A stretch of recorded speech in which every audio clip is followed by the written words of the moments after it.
Assalamualaikum warahmatullahi wabarakatuh teman-teman semua, ketemu lagi di Kita Bisa Ya.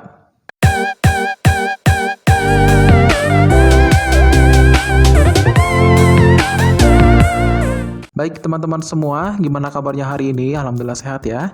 Kali ini kita akan membahas tentang trik mudah untuk menjawab soal TPA yang berkaitan dengan materi kemampuan logis teman-teman ya. Dan pembahasan soal dan juga materi singkatnya juga ada. Oleh karena itu jangan skip video ini, kita simak bersama-sama. Sebelum kita masuk ke pembahasan, alangkah lebih baiknya teman-teman atur untuk pengaturan videonya supaya nanti nggak ngeblur kayak gini caranya ya. Jadi teman-teman ketika sudah masuk ke YouTube, jadi klik tanda titik 3 yang di sampingnya silang ini ya, kemudian pilih kualitas video. Nah, setelah masuk ke kualitas video nanti akan muncul 144, 240, 360, 480 dan 720. Nah, silakan teman-teman pilih yang 360, 480 atau 720 supaya bisa kelihatan jelas ya. Baik, setelah teman-teman mengatur tampilan layarnya supaya nggak ngeblur, mudah-mudahan nanti ketika menonton bisa lancar ya, nggak ngeblur videonya. Baik, kita langsung aja masuk ke pembahasan dan juga materinya terlebih dahulu ya teman-teman ya. Jadi di sini kita membahas tentang kemampuan logis untuk materi TPA. Nah, jadi yang pertama, jika dalam satu premis, nah kita nyebutnya premis ya teman-teman ya. Nah, ini saya gunakan premis ya. Jika dalam salah satu premis itu terdapat proposisi partikular atau sebagian nih ya, ini kata-katanya adalah partikular atau sebagian teman-teman. Jadi di sini sorry nggak jelas ya. Sorry teman-teman ya, saya hapus nih. Sorry.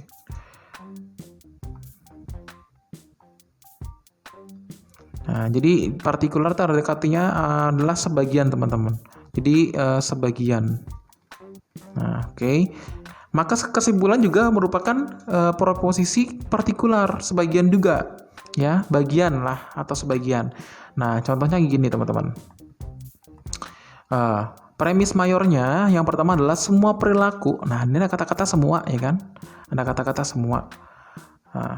Nah, kemudian premis minornya ada kata-kata sebagian. Sebagian perilaku siswa kelas 10 adalah baik. Oh ya teman-teman, selain kata-kata sebagian, ini juga bisa menggunakan kata-kata beberapa ya teman-teman ya. Partikular itu ada beberapa kata yang bisa digunakan, yaitu kata beberapa dan juga sebagian teman-teman. Jadi semua perilaku yang baik patut dicontoh. Nah, kemudian premis minornya sebagian perilaku siswa kelas 10 adalah baik. Nah, maka di sini kesimpulannya apa? Sebagian perilaku siswa kelas 10 patut dicontoh. Jadi kita tetap menggunakan kata-kata di sini, kata-kata sebagian atau partikular. Jadi itu teman-teman kata kuncinya. Jadi kata kuncinya adalah ketika ada preposisi yang partikular atau sebagian, ya, kata sebagian atau beberapa, maka nanti kesimpulannya juga harus partikular juga. Nggak boleh kata-kata semua, seperti itu. Ya, jadi itu aja kuncinya. Pokoknya kalau misalnya sini semua, kemudian ada sebagian atau beberapa, pasti kesimpulannya ada beberapa atau sebagian, nggak mungkin semua. Ya, jadi kata-katanya yang diambil adalah gini. Sebagian kan jadi sebenarnya kayak gini kalimatnya, ya kan? Kalau ditulis rumus matematikanya kayak gini. Nah, ini kan sama nih. Nah, jadi nanti harusnya adalah di sini dia kesimpulannya adalah P maka R teman-teman ya, sebenarnya gitu. Cuma kalimat ini kan dibalik aja ya, dibalik aja teman-teman ya, karena kita menggunakan kata partikular, berarti kata partikularnya ini sebagai premis mayornya ya, maksudnya sebagai kalimat utamanya di sini gitu maksudnya. Nah, perilaku. Nah, kemudian yang patut dicontoh ini adalah sebagai kesimpulan akhirnya juga dipakai di sini. Nah, makanya di sini. Ya kan? Bukan kita menggunakan kata-kata baik, karena kata-kata baik ini adalah kata-kata dari premis minor yang ada di untuk proposisi partikularnya yang dipakai dalam kesimpulan teman-teman. Jadi kita nggak pakai adalah baiknya di sini nggak kita pakai ya. Jadi kita pakainya adalah apa? Dari premis mayornya adalah patut dicontoh. Berarti sebagian perilaku siswa kelas 10 patut dicontoh. Nah, di sini ya. Bukan adalah baik ya, teman-teman ya. Oke, ini baru proposisi yang pertama, teman-teman ya. Kita masuk yang proposisi yang kedua nih, teman-teman. Jika salah satu premis merupakan proposisi negatif, ya, proposisi negatif, kata-kata negatif itu bisa diawali dengan kata tidak, gitu ya, atau non, gitu ya. Ya, pokoknya yang bersifat negatif, teman-teman ya. Maka kesimpulan juga harus merupakan proposisi negatif. Nah, ini kata kuncinya yang kedua, ya. Contohnya nih, teman-teman, ya. Premis mayor, semua bentuk korupsi tidak disenangi. Nah, ini kata-kata negatif di sini ada nih, teman-teman ya. Jadi ini semua bentuk korupsi itu tidak disenangi. Nah, kemudian premis minornya adalah sebagian pejabat, ya kan nggak semua pejabat melakukan tindakan korupsi, tapi di sini sebagian pejabat melakukan tindakan korupsi, teman-teman. Nah, ya kan?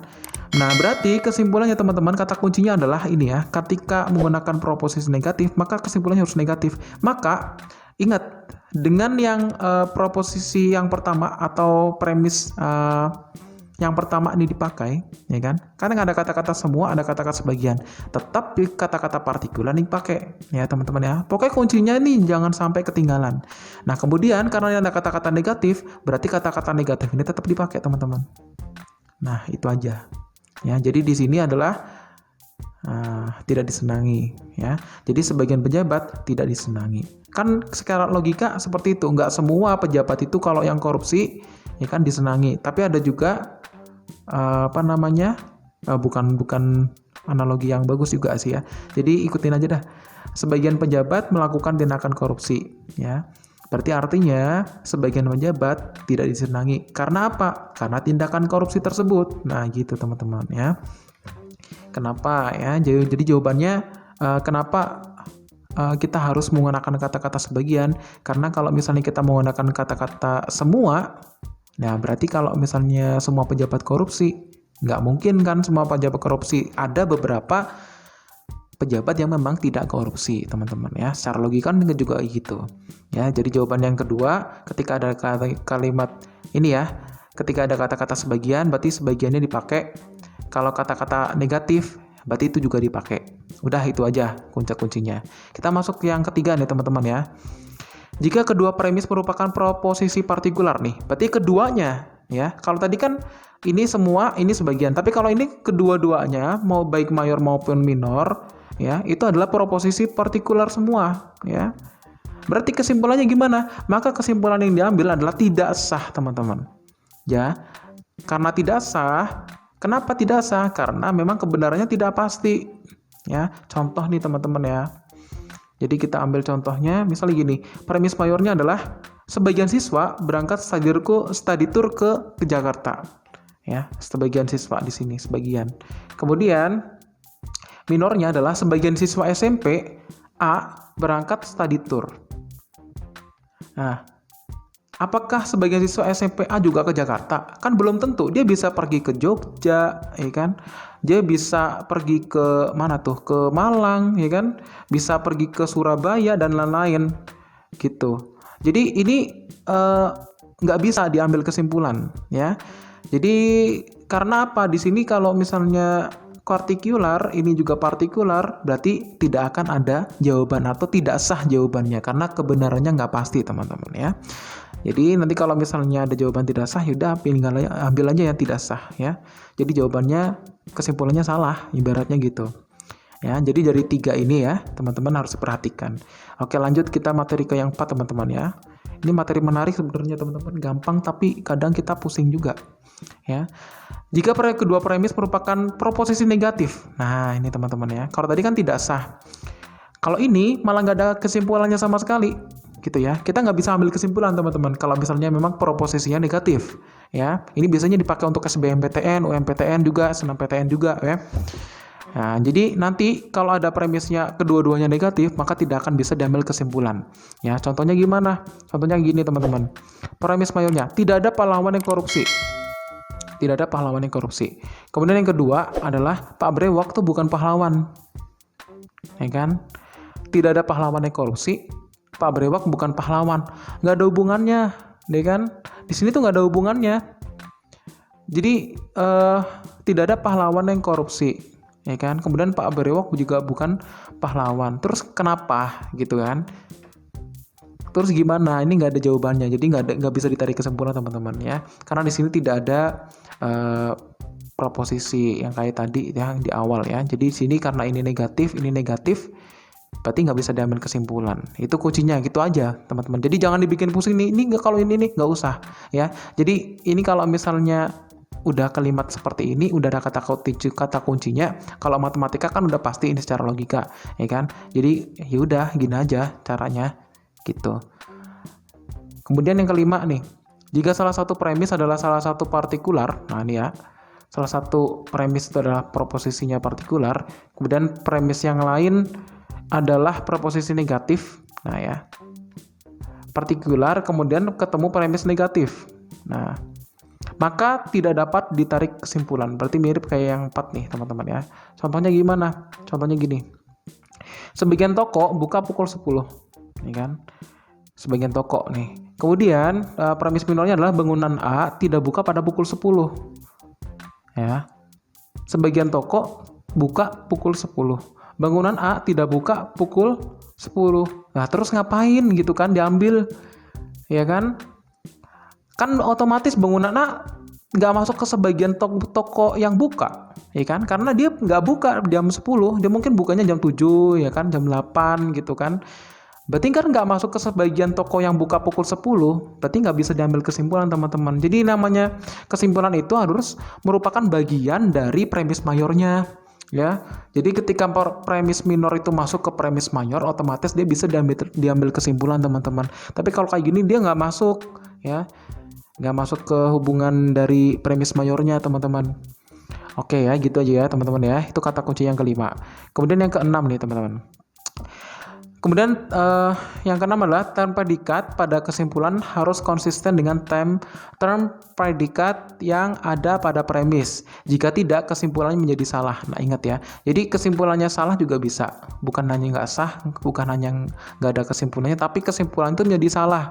Nah, contohnya gimana? Nah, misalnya gini, premis mayornya adalah Kamboja adalah bunga. Ya kan? Kamboja itu kan jadi bunga. Nah, kemudian mawar itu bukanlah Kamboja. Gimana kalimatnya, ya kan? Ya jelas lah ya, mawar bukanlah Kamboja, ya kan? Karena mawar ini merupakan bagian dari bunga, bukan Kamboja. Terus kenapa gitu kan? Karena premisnya salah. Mawar bukanlah bunga. Gimana, ya kan? Ini jadi salah karena harusnya ini kan ibaratnya P, ya kan? Nah, ini sama, ya kan? Ini negatif P. Nggak bisa diambil kesimpulannya, gitu kan? Ini maka R-nya di depan, ya, nggak bisa karena di sini untuk kesimpulannya premisnya salah, jadi kesimpulan juga salah, ya. Bisa dibuat kesimpulan tapi kesimpulannya salah teman-teman ya. Oke, lanjut ya. Kemudian jadi ini masih di keterangannya, term predikat pada kesimpulan itu merupakan proposisi negatif nih teman-teman, ya kan? Jadi kesimpulannya kan proposisi negatif nih, bukan, ya kan? Kata-kata di sini itu kan proposisi negatif, ya kan? Nah, kemudian sedangkan pada premis merupakan proposisi positif. Ini di sini, ya. Ini kan Kamboja adalah bunga. Nah, di sini. Kenapa jawabannya mawar bukanlah bunga? Nggak nyambung. Ya, nggak nyambung secara logika, nyambung teman-teman ya. Kita langsung ke nomor 7. Term penengah harus bermakna sama baik dalam premis mayor maupun minor. Jadi jika term penengah bermakna ganda, maka kesimpulannya akan salah. Contohnya teman-teman ya, premis mayornya adalah bulan merupakan benda langit. Nah, ingat ya, bulan yang di sini adalah benda langit teman-teman ya, benda langit.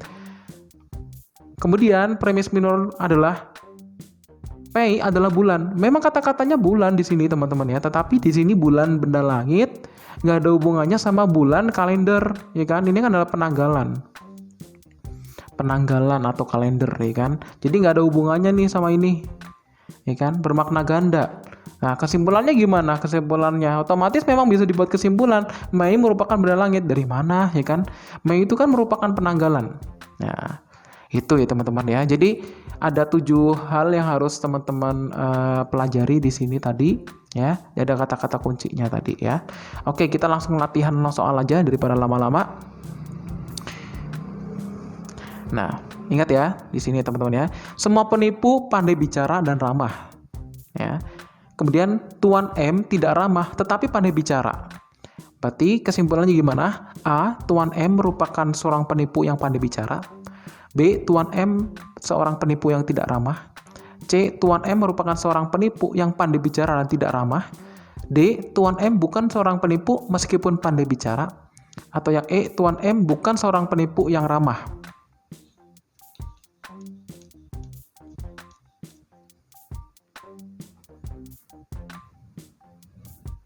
Ya, jadi itu teman-teman, jawabannya adalah yang D ya teman-teman ya. Jadi syarat seseorang disebut penipu itu ada dua ya. Tadi kan di sini nih ya, semua penipu nih teman-teman ya. Kata-kata di sini adalah semua penipu pandai bicara dan ramah. Nah, kemudian jika salah satu syarat tidak dipenuhi, maka orang tersebut bukanlah penipu teman-teman. Nah, di sini kan Tuan M tidak ramah tetapi pandai bicara. Kan salah satunya di sini tidak terpenuhi, ya kan? Yaitu tidak ramahnya di sini, ya. Di sini kan tidak ramah. Berarti jawabannya lebih ke yang D. Kalau salah satunya, ingat ya di sini teman-teman, ada salah satu syarat yang tidak dipenuhi, maka orang tersebut bukanlah penipu. Nah, di sini kan penipu itu pandai bicara dan ramah. Sedangkan di sini dia pandai bicara, tapi dia nggak ramah. Nah, ya kan? Berarti dia bukanlah penipu, teman-teman. Tuan M bukanlah penipu. Di jawabannya yang D. Gitu ya, teman-teman ya. Bisa dipegang ya kata kuncinya di sini ya. Kalau di materi tadi belum ada yang ini ya. Oke, lanjut yang nomor 2. Bila naik kereta api harus membayar kontan atau memakai tiket abonemen. Badu naik kereta api padahal tidak membayar kontan. Maka kesimpulannya A. Badu tidak membayar untuk naik kereta api. B. Badu membayar kontan untuk naik kereta api. C. Badu membayar dengan tiket abonemen. Atau D. Badu tidak mempunyai tiket abonemen. Atau yang E. Badu tidak mempunyai uang kontan. Ya, silakan jawab terlebih dahulu teman-teman.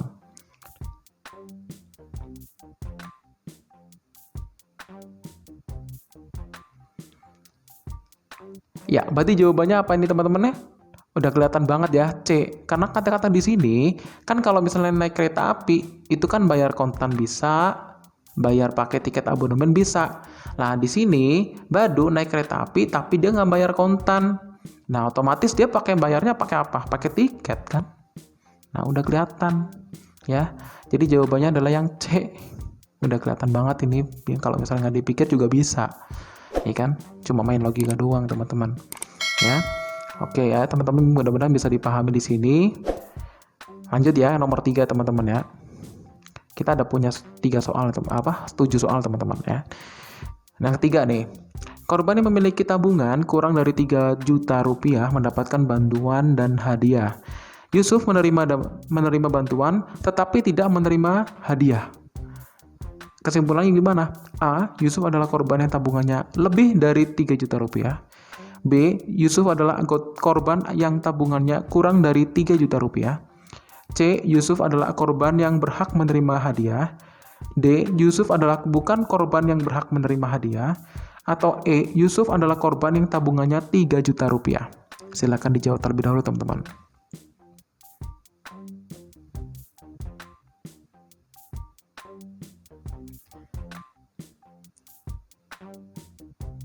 Ya, di jawabannya adalah yang A, teman-teman ya. Kenapa kok A? Ya, jadi di sini korban yang memiliki tabungan kurang dari 3 juta itu mendapatkan bantuan dan juga hadiah. Nah, kata kuncinya ada di sini, teman-teman ya.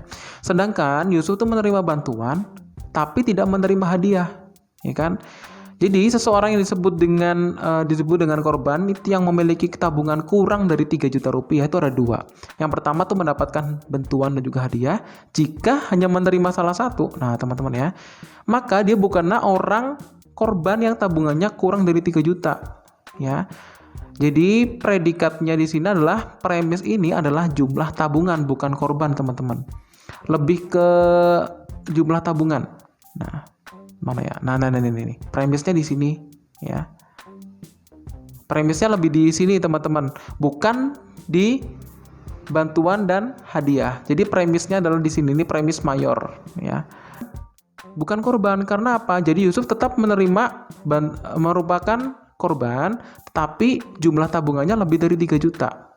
Nah, dia kan tetap dapat bantuan, ya kan? Di sini. Jadi untuk Yusuf itu korban yang tabungannya lebih dari 3 juta, karena premisnya itu adalah kita menggunakan premis yang di sini teman-teman, kurang dari 3 juta rupiah. Kita kejebak kadang cuma di bantuan dan hadiah ini, ya kan? Karena di sini menerima bantuan dan tidak menerima hadiah. Nah, padahal premisnya di sini adalah kurang dari 3 juta, teman-teman ya. Jadi premis mayornya lebih masuk ke di sini. Berarti jawabannya lebih tepat adalah yang A, teman-teman. Ya, mungkin ini agak jelimet ya, Tapi di sini kalau dipahami adalah premisnya aja. Ya, premisnya yang kurang dari 3 juta rupiah. Jadi dia bisa menerima bantuan tetapi tidak terima hadiah karena tabungannya lebih dari 3 juta. Gitu ya, teman-teman ya. Semua yang berbunga adalah tanaman. Sebagian tanaman warnanya indah. Maka kesimpulannya, semua tanaman yang berbunga warnanya tidak indah. B, semua yang warnanya tidak indah adalah tanaman. C, semua tanaman adalah berbunga. D, sebagian yang berbunga warnanya tidak indah. E, semua yang warnanya tidak indah tidak berbunga. Silakan dijawab terlebih dahulu, teman-teman. Ya, jawabannya adalah yang D, teman-teman ya. Ini udah kelihatan, teman-teman ya. Kayak tadi ini untuk yang partikular. Jadi kalau misalnya ada kata-kata semua kemudian ada partikular, berarti jawabannya pilih yang partikular juga. Jadi udah kelihatan, berarti ini udah enggak, ini udah enggak, ini udah enggak, ini udah enggak. Berarti jawabannya ini. Ya. Jadi cara menandainya gampang, teman-teman ya. Nah, ini jawabannya bisa 2 ya, bisa 2. Sebagian tanaman warnanya indah, artinya sebagian tanaman warnanya tidak indah, ya kan? Jadi ada beberapa tanaman yang warnanya juga nggak indah. Ada juga sebagian tanaman yang warnanya indah, ya kan? Kita secara logika masuk. Ada juga semua yang berbunga adalah tanaman, ya kan? Maka sebagian yang berbunga warnanya tidak indah. Nah, bisa aja jawabannya bisa 2, teman-teman ya. Kalimatnya tergantung, ya kan? Gitu, teman-teman ya. Insya Allah mudah-mudahan bisa dipahami, teman-teman. Kita lanjut ke nomor 5 ya. Oke, nomor 5, sayur lodeh lebih bergizi daripada sayur tumis. Sayur yang lebih bergizi lebih enak dan lebih mahal harganya. Maka kesimpulannya gimana? A, sayur tumis lebih enak dan lebih mahal daripada sayur lodeh. B, sayur tumis tidak lebih enak dan lebih mahal daripada sayur lodeh. C, sayur tumis tidak lebih enak dan tidak lebih mahal daripada sayur lodeh. D, sayur tumis lebih enak dan tidak lebih mahal daripada sayur lodeh. Atau yang E, sayur tumis sama enak dan sama mahalnya dengan sayur lodeh. Silakan dijawab terlebih dahulu, teman-teman.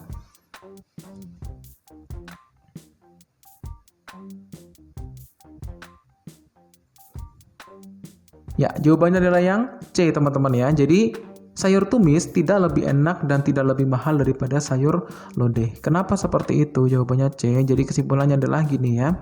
Sayuran lebih bergizi, lebih enak dan lebih mahal harganya, ya kan? Tapi kalau sayur lodeh itu lebih bergizi. Kan kalimatnya tadi udah dijelaskan kalau di awal sayur lodeh itu lebih bergizi. Nah, maaf, sayur lodeh itu lebih bergizi. Ya benar ya. Sayur lodeh lebih bergizi daripada sayur tumis. Nah, kemudian sayuran lebih bergizi, lebih enak dan lebih mahal harganya. Nah, kalimatnya di sini otomatis ya. Berarti sayur lodeh itu lebih bergizi daripada sayur tumis, maka sayur tumis juga tidak lebih enak dan tidak lebih mahal daripada sayur lodeh. Ini bukan kita masuk ke selera kita masing-masing, bukan ya, karena ini tuh masuknya ke logika ya, teman-teman ya.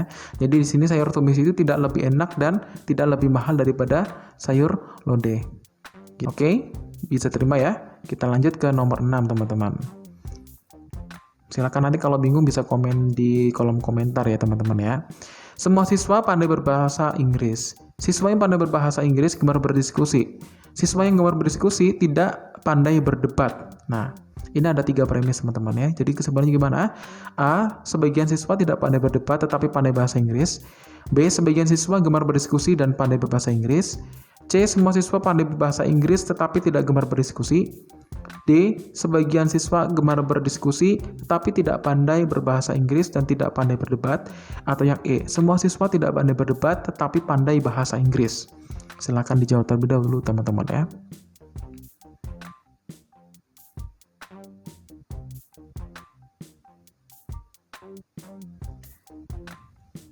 Jawabannya yang A ya, teman-teman ya. Ingat ya, tadi hampir mirip seperti materi sebelumnya bahwa kalau ada di sini yang secara keseluruhan, nah, tapi di sini kesimpulannya harus sebagian ya.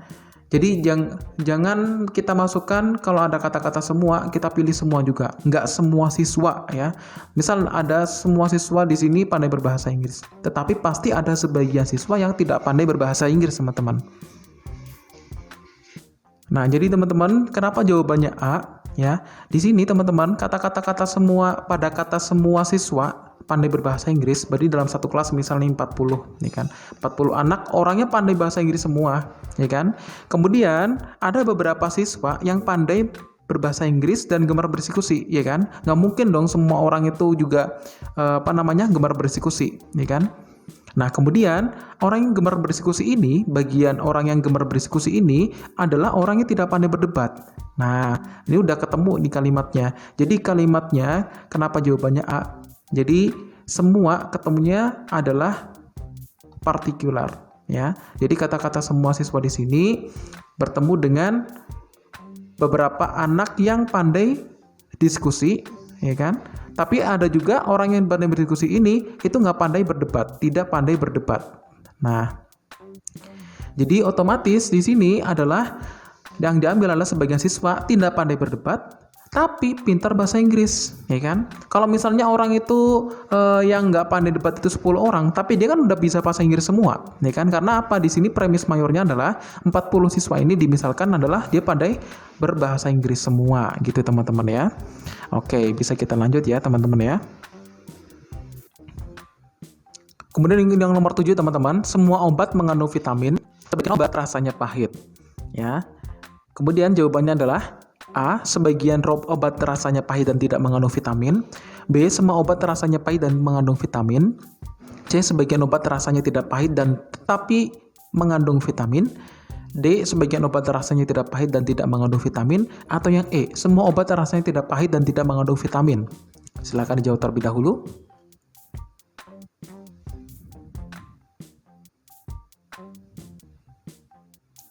Ya, jawabannya adalah yang C ya teman-teman ya. Jadi di sini adalah sebagian. Nah, karena ada kata-kata premis semua dan juga sebagian, maka kita ambil yang sebagian ya. Berarti jawabannya sini bisa A, bisa C, bisa D teman-teman. Nah, tapi kita juga harus logikain juga.